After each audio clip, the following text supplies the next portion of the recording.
आज हम बात करेंगे एथेनॉल। एथेनॉल क्या है, इससे क्या फ़ायदे हैं, सरकार का क्या कहना है और पब्लिक का क्या कहना है। तो हम बात करते हैं एथेनॉल कैसे बनता है।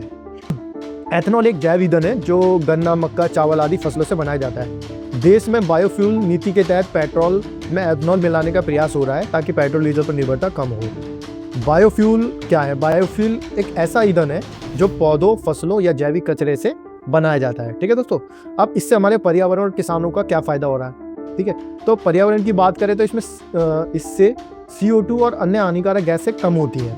विदेशी तेल की ज़रूरत घटती है। देश में मक्का, गन्ना जैसी फसलों की खेती बढ़ती है जिससे हमारे किसान भाइयों को फ़ायदा होता है। अब इससे हमारे कुछ चैलेंजेस को हमें फेस करना पड़ता है एथेनॉल यूज़ करने से।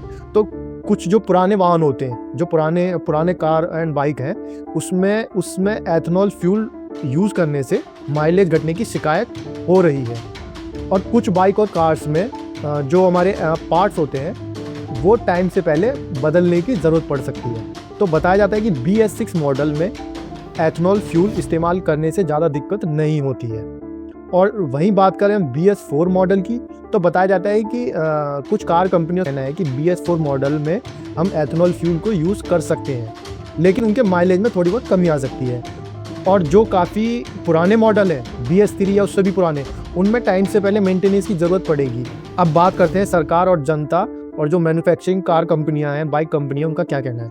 तो सरकार का कहना है कि उसने E20 फ्यूल टारगेट, यानी E20 मतलब हो गया 20% एथेनॉल और 80% पेट्रोल, जिसे हम बोलते हैं एथेनॉल फ्यूल या E20 फ्यूल। ठीक है, तो E20 फ्यूल टारगेट टाइम से पहले अचीव कर लिया है। ठीक है, जिससे सरकार की काफ़ी अच्छी बचत हो रही है। और बात यह है कि इसमें आम पब्लिक की बचत नहीं हो रही है। ठीक है, तो प्रदूषण और इससे जो इन्वायरमेंट पे इससे अच्छा असर पड़ा है, इससे प्रदूषण भी कम हुआ है, पॉल्यूशन भी कम हुआ है। वहीं दूसरी तरफ बात करें महिंद्रा कंपनी है, जो कार कंपनी है, उनका ये कहना है कि E20 सुरक्षित है, लेकिन पुरानी गाड़ियाँ हैं, पुरानी बाइक्स हैं, उनमें थोड़ा उनका मेंटेनेंस और कहते नहीं, मतलब उन वाहनों में प्रदर्शन थोड़ा कम हो। सरकार का क्या कहना है कि देश में 22 लाख करोड़ रुपए का फॉसिल फ्यूल इंपोर्ट होता है, पेट्रोल, डीजल, गैस। और दिल्ली जैसे शहर में आज जो पोल्यूशन है, 40% एयर पोल्यूशन का कारण फॉसिल फ्यूल है। और इसलिए सरकार ने जो अनेक फ्यूल्स हैं, इथेनॉल है, मिथेनॉल है, बायोडीजल है, LNG है, CNG है, हाइड्रोजन है, इन सबको बढ़ावा दिया है। अभी आप देखो, मुझे आप लोगों के प्रति नाराज़ी नहीं है, बना मैं नाराज़ होकर नहीं बताऊँ। आप में से एक बहुत अच्छी एंकर है, उसने मुझे पूछा था, जब मैंने इलेक्ट्रिक कार का प्रश्न बताया था, तो उसने कहा था कि इलेक्ट्रिक कार अगर रास्ते में बंद हो जाएगी तो धक्का मारने के लिए आप आओगे क्या। तो लोगों का उस समय एप्रीहेंशन था। इलेक्ट्रिक कार शुरू हुई, इलेक्ट्रिक बस है, इलेक्ट्रिक स्कूटर है। अब पेट्रोल की तुलना में इलेक्ट्रिक गाड़ी 30% ज़्यादा बेच रही है। अब पेट्रोल की तुलना में इलेक्ट्रिक टू व्हीलर पेट्रोल के व्हीलर की तुलना 15% ज़्यादा जा रहा है। आप भी बता दीजिए सर, क्यों लगे हुए हैं लोग आपके पीछे? क्योंकि देखिए ये मैं लोगों की चिंता करने वाले में से नहीं हूँ। नहीं, कैंपेन तो चला रहे हैं आपके अगेंस्ट। और नहीं, मुझे एक बताइए कि हाँ। देश का इंपोर्ट कम होना ये गुनाह है?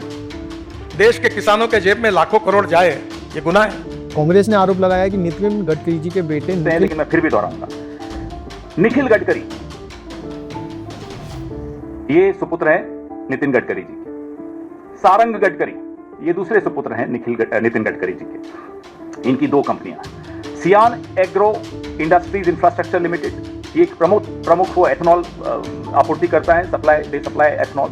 और सारंग गडकरी की है मानस एग्रो इंडस्ट्री, ये उसमें डायरेक्टर है, ये भी एथेनॉल का ही व्यवसाय करता है। इससे ज्यादा मैं क्या बोलूं, आप खुद समझ गए। पिता नीतियां बना रहे हैं, पुत्र पैसा बना रहे हैं उन नीतियों के आधार पर। पुत्र से भी ज्यादा ताऊजी और भतीजे ज्यादा सही है, क्योंकि कई भतीजे हैं जैसा मैंने आपको बताया। तो ये दो भतीजों की कहानी आपके सामने है। जो सियान एग्रो है निखिल गडकरी का, 18 करोड़ था इनका राजस्व, रेवेन्यू, जून 2024 में, पिछले साल जून में 18 करोड़ था, जब लोकसभा चुनाव हुआ ही था। अब जून 2025 में आ जाइए, एक साल में 523 crore. From 18 crores to 523 crores is the revenue of Sian Agro, which is owned by Nikhil Gadkari. ये